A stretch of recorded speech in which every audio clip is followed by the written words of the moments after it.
ஆதியாகமம் புத்தகத்தின் சுருக்கம்.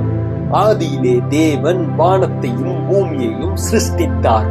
முதலாம் நாளில் வெளிச்சத்தையும், இரண்டாம் நாளில் ஆகாய விரிவையும், மூன்றாம் நாளில் மரம் செடி கொடிகளையும், நான்காம் நாளில் சூரிய சந்திர நட்சத்திரங்களையும், ஐந்தாம் நாளில் பறவைகளையும் மீன்களையும், ஆறாம் நாளில் மனிதனையும் மிருகங்களையும் படைத்து ஏழாம் நாளில் தேவன் ஓய்ந்திருந்தார். தேவன் புசிக்க கூடாது என்று விலக்கிய கனியை புசித்து ஆதாமும் ஏவாளும் பாவம் செய்தார்கள். தன் காணிக்கையை தேவன் ஏற்றுக்கொள்ளவில்லை என்று எரிச்சல் அடைந்து தன் சகோதரனாகிய ஆபேலை காயின் கொலை செய்தான்.